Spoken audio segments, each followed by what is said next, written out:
Now at 10, one person is dead and another is injured in a shooting in Joplin. Plus, the Joplin City Council decides whether to add a property tax question to the August ballot to pay for police and fire raises. How the Quapaw Nation and other search and rescue teams are adding more tools to their tool belt. I'm Jalen Banks with more on the story.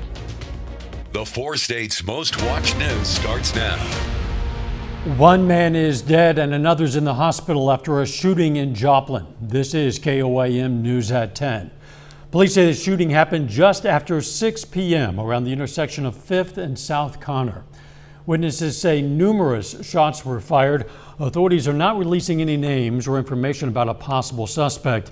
Watch for updated information on this case on our website, KOAMnewsnow.com. Joplin police arrest a man for a gunshot over the weekend. On Saturday, police say an intoxicated man tried to get an Uber, but the driver refused to give him a ride. Police say as the driver was pulling away, the man shot at the car. No one was hurt. Officers found an ID on the ground where the shooting happened and tracked the suspect to his home where they arrested him. The Joplin City Council tonight approved a plan to add a property tax question to the August ballot. Property tax would be for a rate of $1 per $100 of assessed valuation. It would pay for wage and funding increases for the Joplin Police and Fire Departments, which were all agreed to tonight. Also at the meeting, council members watched a presentation on what the Celebration Commission has been up to, leading to the city's 150th anniversary. They're working on a promotion themed around the city flower, the iris. The commission's also trying to schedule some concerts, open art, history, and cultural exhibits, and get special mining camp uniforms for the Joplin High School baseball team. The 150th anniversary will be March 23rd of next year. Checking in with Doug Hetty now for a first look at the weather. Well, it turned out to be a great Monday for us today. We had plenty of sunshine out there. We were dry after scattered thunderstorms that we had yesterday. A little bit warmer, 81, normal high is 77, so a little bit above where we should be for this time of the year. Clear skies, not much is going on outside until you travel back toward the south and to the west. Showers, thunderstorms increasing across the panhandles of Oklahoma and Texas, and then down into West Texas, east of Lubbock. But this complex will start to head toward us late tonight. It's not really going to even get here until the morning, so the overnight hours are going to be quiet. Most of us are sitting into the lower 60s. We'll drop back to about 58, 59 degrees. 71 by 10. We'll have morning scattered thunderstorms. We'll dry out during the afternoon. We also have a severe threat we'll talk about here in just a bit. See you then. A baby formula manufacturing plant, which has been closed for months now, may soon be back up and running. Reporter Deborah Alfarone has more details from the White House. Abbott says it has reached a deal with the FDA to reopen its baby formula manufacturing plant in Michigan. The FDA is working closely with Abbott to bring the facility back online safely. That's the key here, safely. The Abbott plant shut down in February for safety concerns. The agency had a 34-page whistleblower report in hand making pretty serious allegations that there was data falsification and information withheld from inspectors. Abbott makes about 40% of all baby formula sold in the U.S., so the plant closure has led to severe shortages. The FDA says those problems should be corrected quickly. We would expect this to gradually get better over the next several weeks and within really several months to be completely up to normal. The White House says it is working with other formula makers to increase their supplies. I made clear to all of them that federal resources, including transportation and logistics resources, are available and on call. The FDA is also working to ease regulations that would increase supplies by importing formula from overseas. Deborah Alfarone, CBS News, the White House. Congress also has legislation planned for a vote this week, which would allow for the importation of formula from overseas. Another bill scheduled for a vote this week would cut some of the red tape which hampers low-income families in the WIC program trying to buy formula. Still going to take weeks for formula to hit the shelves in great numbers. As the shortage continues, some area parents are searching for alternatives, some of which might not be safe. Social media posts have been circulating offering alternatives to formula, such as goat's milk. Some posts have gone as far as offering recipes for making your own at-home formula. However, a local pediatrician says neither of those is a safe alternative. Goat's milk is low in a lot of key essential vitamins like folate, B vitamins. It's also very high in sodium, and again, that can lead to electrolyte abnormalities, leading to hospitalization and seizures. It can lead to some very severe anemias, and so it is not safe to feed your babies goat milk. The state of Missouri has compiled a list of formula alternatives. We have a link in this story at KOAMnewsnow.com. Construction work began today at the Pittsburgh Community Middle School. The work is part of the bond project passed by voters in January. School officials hosted an event to celebrate the construction kickoff. Under the project, all 4 floors of the middle school will be remodeled. That includes adding a modern science lab, adding an ADA-compliant elevator, and renovating the school's auditorium. Front of the building, we've had to move teachers that are in the front of the building into smaller spaces, so it'll just be a little tight next year. In fact, our teachers lounge is going to be a life and career skills classroom so that they can use our stove and such. So it's going to be tight, but everyday operations should go on as normal. The bond was approved to cover $16.5 million in costs. It continues the previous mill levy through 2045. Several Kansas airports are getting a boost in funds from the U.S. Department of Transportation. The department's handing out grants to airports for repairs and upgrades. 3 of the airports receiving grants are in southeast Kansas. The Fort Scott Municipal Airport is receiving $2,070,000. In Iola, the Allen County Airport is getting $270,000, and $144,000 goes to the Chanute Martin Johnson Airport. Coming up, why authorities in California are calling a mass shooting at a church a hate crime. Plus, several brands of candy are recalled over metal contamination. The U.S. Senate is gearing up to vote on a nearly $40 billion bill for Ukraine military and humanitarian aid this week. It comes as one of Russia's closest neighbors, Finland, officially announced its bid to join NATO, with Sweden also announcing its intent to follow. Senate Republican leader Mitch McConnell says he'll fully support both countries' applications to the alliance after a surprise visit to Kyiv over the weekend. Police in Southern California say the man suspected of opening gunfire during a church reception yesterday was carrying out a hate crime. 1 person was killed, 5 others were injured during that rampage. Reporter Danya Bacchus has the latest.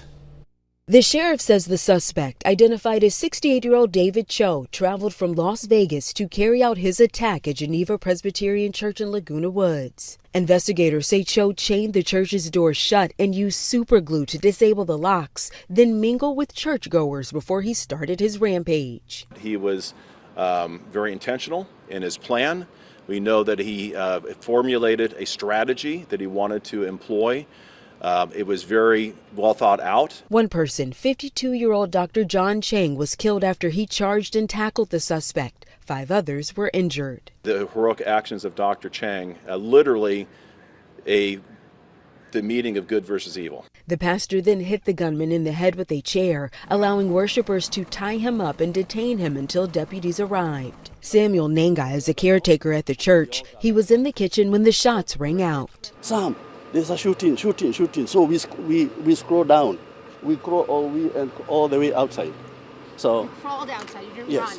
run. No, not walking, crawling. The sheriff is calling the attack a hate crime. It is believed the suspect involved was upset about political tensions between China and Taiwan. The suspect is charged with 1 count of murder and 5 counts of attempted murder. Police seized 2 9mm semi-automatic pistols, bags with Molotov cocktail-like devices, and extra ammunition from the scene. They believe the suspect acted alone. Danya Bacchus, CBS News, Laguna Woods, California. The sheriff says the suspect is a U.S. citizen who had immigrated from China. The ATF says he purchased his guns legally in 2015 and 2017. Some Skittles, Starburst, and Lifesavers branded gummy candies have been recalled. The FDA says tiny strands of metal have been found in some packages. Some were loose in the bag, others were actually embedded in the gummies. Consumers who bought the affected products are advised to throw them away. A little bit later, how some area K-9 units are getting specialized water rescue training. Plus, thunderstorm chances increase for us by morning. We're going to look at that coming up.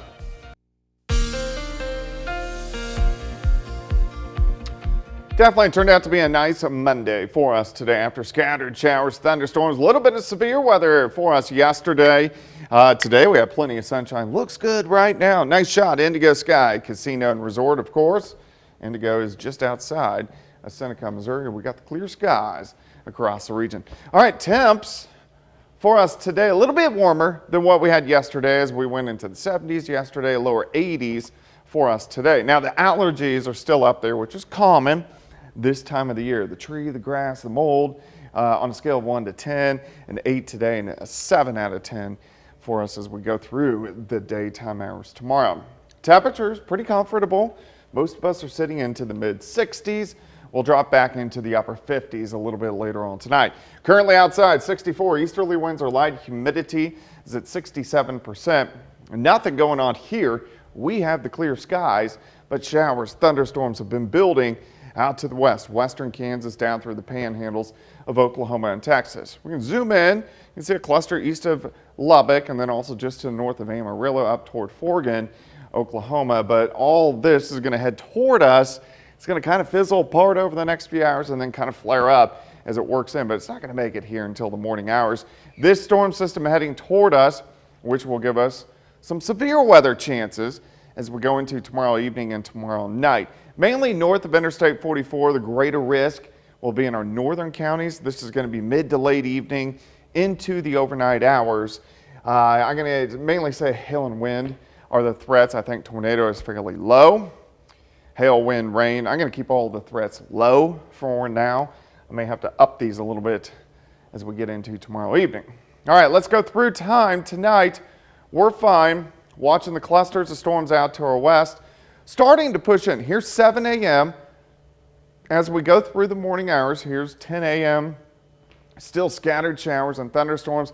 Not expecting anything severe.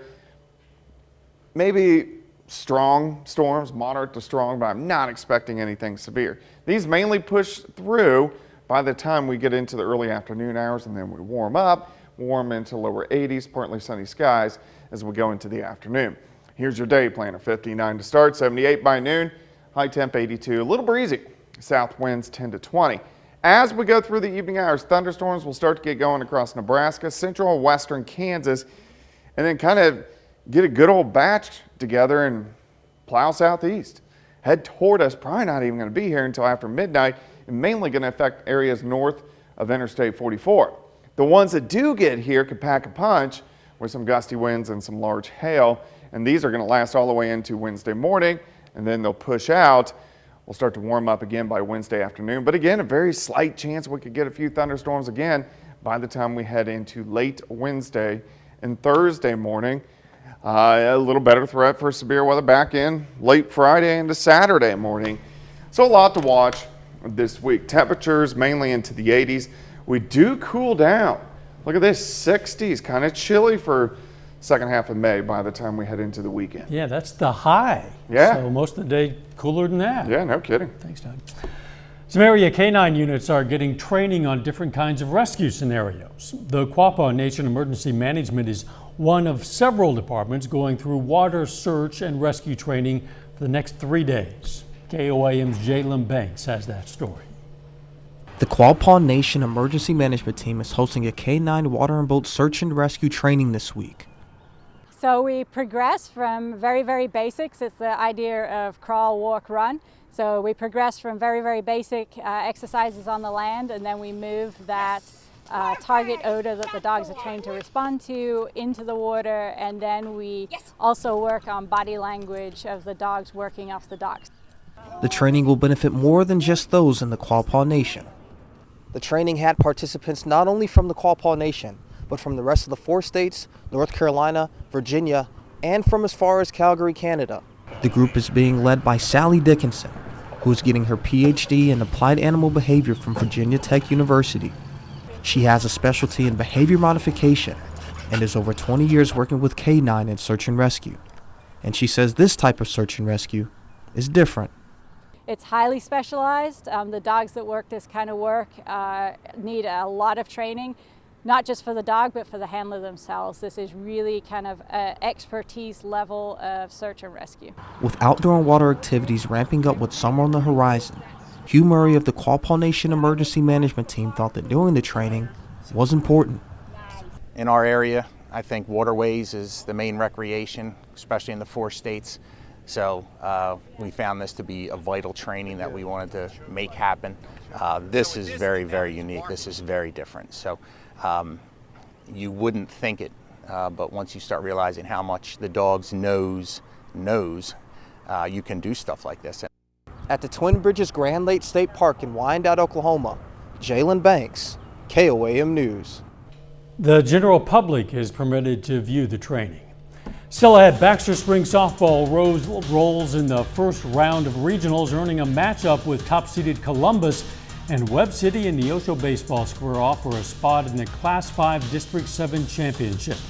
Jacob Leonard has that and more up next.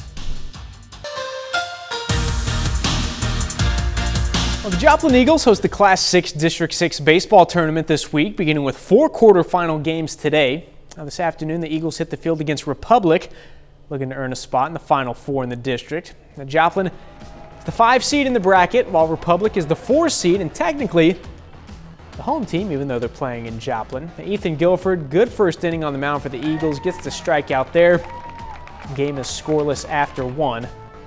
Republic, though, strikes first in the 2nd inning. Gunnar Ellison puts it into center with the bases loaded. Trace Harrington scores. Tyler Burks right behind him makes it 2-0 Tigers. The next inning, more from Republic. Trace Harrington caught all of this one, man. Way up and out to left. 2-run shot for Harrington.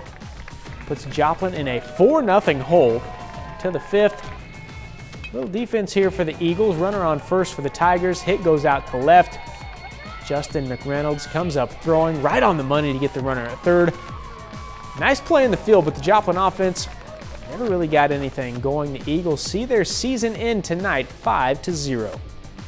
It's hard right now, and it's easy to think back on, losing, your last game. And, the reality is that happens to everybody in the state except for one.